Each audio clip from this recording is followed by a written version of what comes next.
Graça e paz, Deus abençoe a todos. O livro do profeta Isaías, no seu capítulo 60, os três primeiros versículos, declara o seguinte: Põe-te em pé, levanta-te e resplandece, porquanto a tua luz é chegada, e a glória do Senhor raia sobre ti. Em verdade, as trevas cobrem a terra e a escuridão envolve todas as nações. Mas sobre ti levanta-se a face do Senhor e a sua glória aparece sobre ti.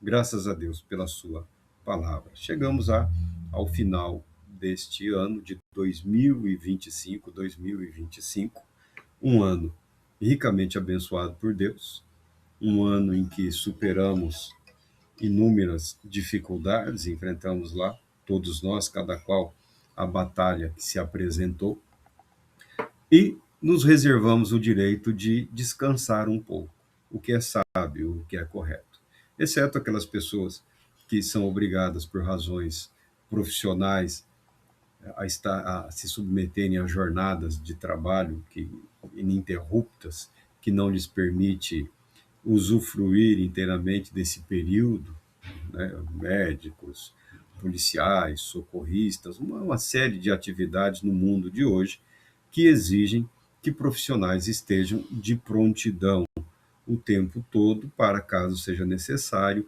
intervirem no sentido de restaurar ou de socorrer aqueles que necessitam, exceto essas pessoas que por força de trabalho, são levadas a permanecerem em alerta. Todos nós podemos relaxar um pouquinho, né? Final de ano, é Natal, mais uma semana é Ano Novo.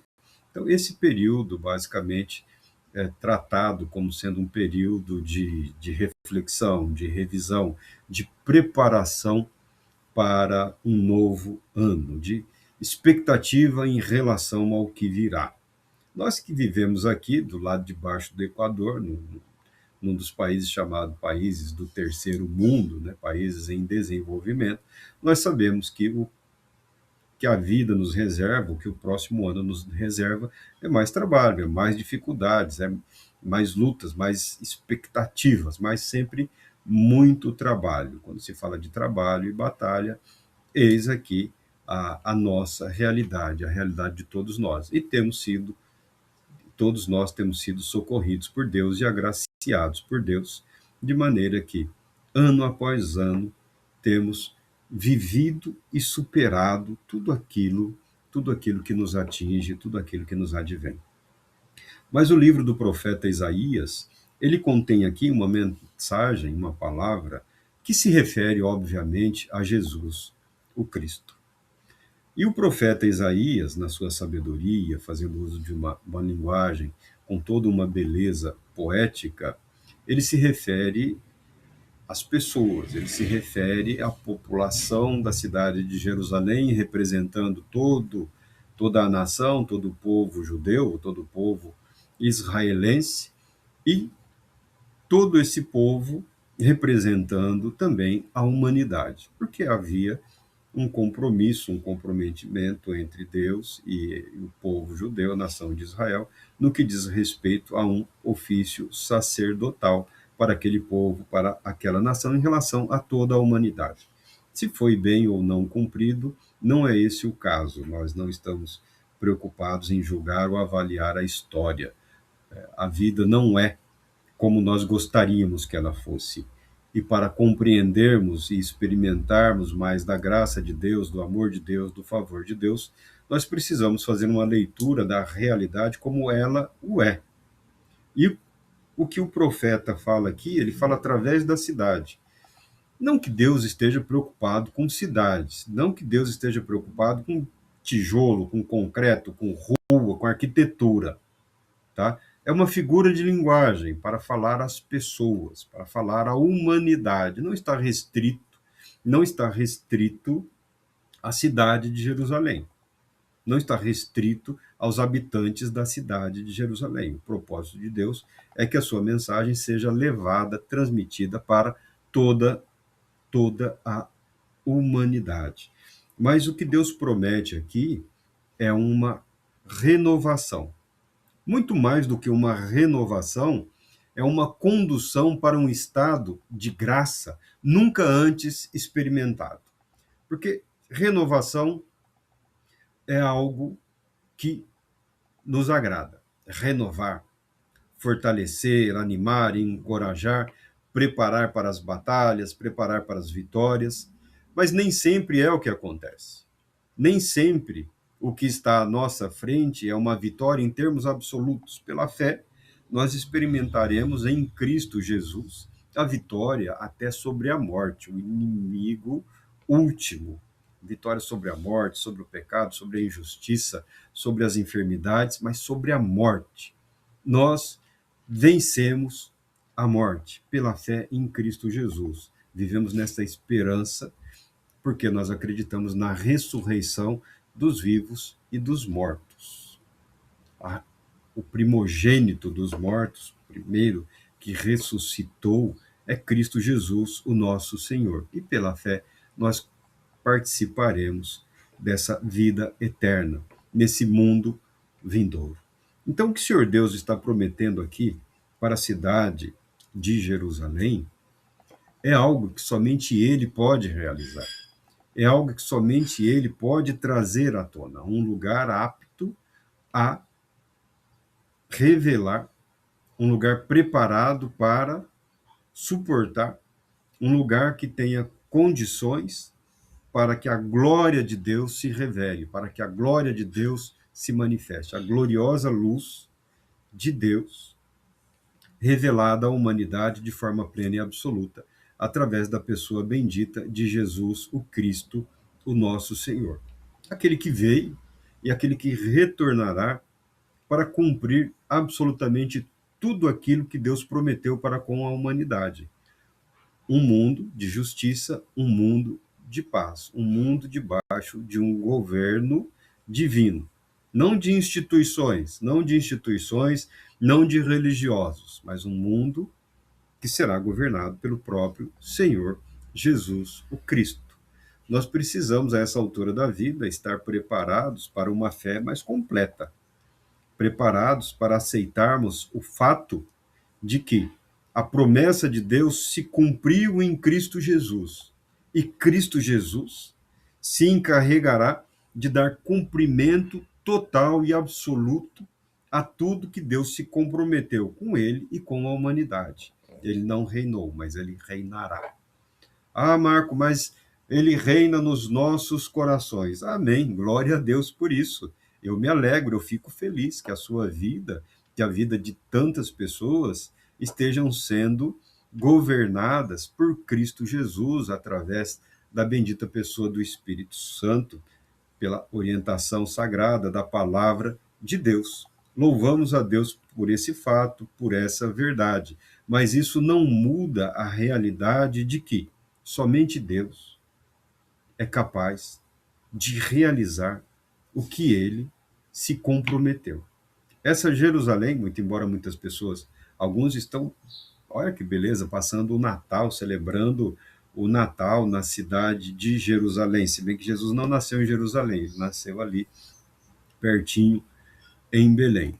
Muitos cristãos vão para lá, para aquelas terras nessa época. Pelo menos iam muito. Agora eu não sei como estão as questões de segurança e a questão do turismo religioso. Mas muitas pessoas, muitos cristãos, iam e continuam indo para Jerusalém passar esse período lá, esse período de festas, esse período de celebração, numa expectativa de renovação, de fortalecimento, numa expectativa de viver o ambiente. Eu, pessoalmente, não valorizo muito a questão da geografia, eu não me preocupo com isso. Eu não me preocupo com isso. Eu não vejo a necessidade de você estar em Jerusalém para que a graça de Deus te alcance. Eu não vejo a necessidade de você visitar a cidade de Belém para viver a fé naquele que nasceu como dom de Deus para a salvação de toda a humanidade. Porque a Bíblia fala que nós somos justificados pela fé. Pela graça sois salvos mediante a fé.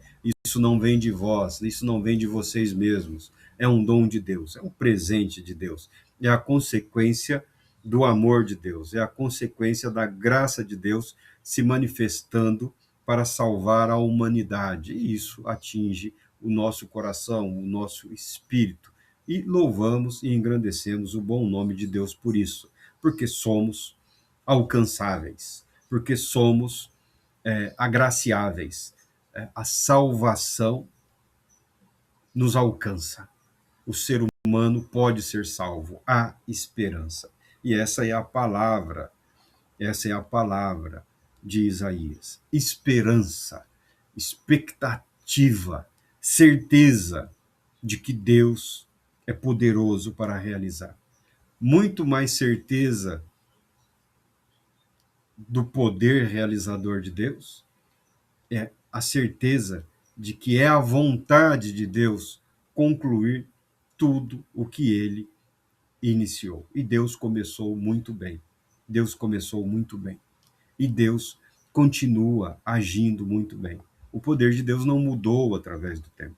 O plano, o propósito, o modo de Deus agir não foram alterados através do tempo. O que o Senhor Deus exige de nós é a fé, é a esperança, porque isso é perfeitamente possível, porque isso nos foi dado gratuitamente. Quando exercemos fé, quando permitimos que a esperança renove as nossas expectativas, fortaleça as nossas mentes, os nossos corações, recrie em nós a disposição para seguirmos ou prosseguirmos na caminhada dessa vida, estamos aceitando o que Deus graciosamente colocou nos nossos corações. O que Deus graciosamente revelou às nossas mentes e corações. Cristo Jesus é o Senhor. E o Senhor fala aqui de uma cidade arruinada, destruída, tomada pelas trevas. O ambiente é de destruição, o ambiente é de pós-combate, o ambiente é pós-guerra, pós-batalhas. Graças a Deus, nós não temos vivido isso aqui no nosso país. Não é uma realidade próxima. Nós temos informações pela televisão, pela internet, mas todas as guerras e conflitos a mídia apresenta de forma muito resumida, né? Algumas informações, algumas imagens, poucas são dos campos de batalhas, poucas são dos combates mais intensos. É mais uma notícia e alguma informaçãozinha. Mas nós sabemos que as batalhas, que as guerras causam muita morte, causam muita destruição. E no período em que esses textos foram escritos, as guerras se prolongavam, a destruição se prolongavam, o fogo, a fumaça, os mortes, as pessoas vivendo naquele ambiente terrível, um ambiente praticamente inóspito, suportando o que não suportariam em nenhuma outra ocasião, procurando manter-se vivos. É nesse ambiente de ruína, nesse ambiente de destruição, nesse ambiente sufocado aqui por conflitos, por batalhas, que Deus mostra e manifesta o seu poder. Há um aspecto espiritual sobre isso? Há. As trevas significando o poder do pecado, né? As trevas que cobrem, que impedem, que dificultam a visão do sol, a passagem da luz, simbolizando o pecado que assedia toda a humanidade. E nesse aspecto espiritual, Cristo Jesus revela a glória de Deus. Isso ocorre nas nossas vidas, nos nossos corações, no nosso espírito, nas nossas mentes, mas isso se revelará de uma forma plena e absoluta neste mundo de dores, neste mundo de aflição, neste mundo de angústias, neste mundo de dificuldades. A verdade de Deus virá à tona. A verdade de Deus, a palavra de Deus, se fez homem e habitou entre nós. E habitou entre nós. O Verbo vivo, a palavra encarnada. Foi alegria para milhares, foi alegria para as multidões. E através da história, em que os cristãos proclamaram a mensagem da salvação de Deus em Cristo Jesus, essa alegria tem invadido essa alegria tem renovado a vida, essa alegria tem transformado mentes e corações da ruína, da destruição, da corrupção, da depressão, do medo, a vida, a paz com Deus. Mas isso é um sinal, isso é uma das consequências da fé, da ação do Espírito Santo. A palavra de Deus exige que isso alcance toda a humanidade. E fique tranquilo, fique em paz. Não se desespere. Não está sobre os nossos ombros o realizar o que Deus promete na sua palavra. Está sobre Cristo Jesus. Cristo Jesus, aquele que aceitou sobre si os pecados da humanidade, é o mesmo que revelará a glória de Deus de forma plena e absoluta, não só sobre Jerusalém, mas essa glória, como a Bíblia diz, cobrirá toda a face da terra, e isso é motivo de alegria. Ainda que enfrentemos simultaneamente as decepções, as frustrações, as angústias, as depressões, as enfermidades, os cansaços comuns à vida, porque a maneira como nós vivemos pode ser mudada, a maneira como nós vivemos ou entendemos a realidade, ela pode ser mudada pela ação do Espírito Santo. O que não é mudado são as condições nas quais nós vivemos nesse mundo, que são as mesmas que todas as pessoas enfrentam.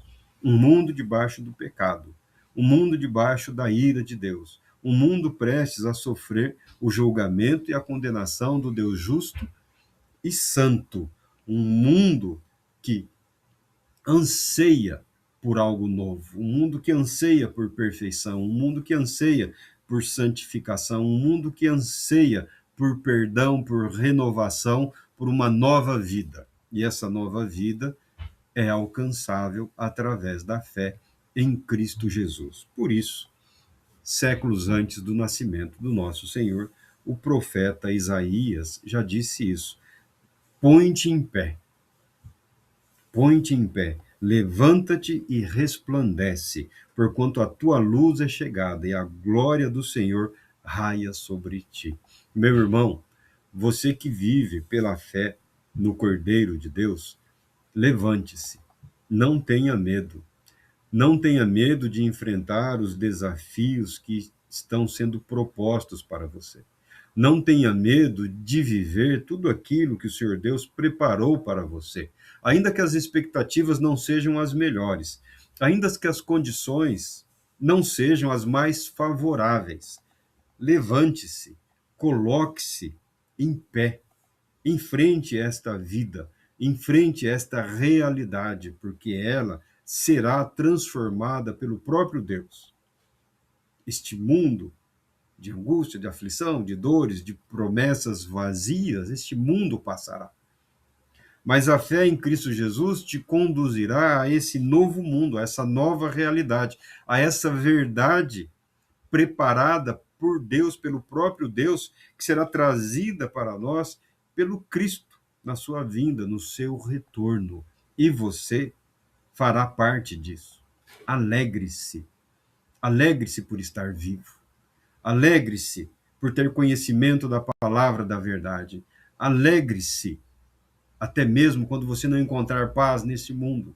Alegre-se, até mesmo quando você não encontrar cooperação, colaboração. Alegre-se quando for perseguido, quando for injustiçado, quando for atacado, quando for difamado. Alegre-se em Deus, porque a sua vida é vivida pela fé no Cordeiro de Deus. Não na maneira como você é visto ou interpretado por outros. Porque o julgamento que vale é o de Deus. A palavra que salva é a de Cristo Jesus. A palavra que condena eternamente é a palavra de Deus. Não é a palavra de ninguém que está aí perto de você, ao seu lado, na sua família, seu amigo, seus falsos amigos. Não importa. O que de fato importa é a palavra de Deus, e a palavra de Deus é boa. A palavra de Deus é perfeita, a palavra de Deus é eficaz, a palavra de Deus é transformadora. A palavra de Deus nos conduz para a vida eterna. Deus Todo-Poderoso te abençoe, te proteja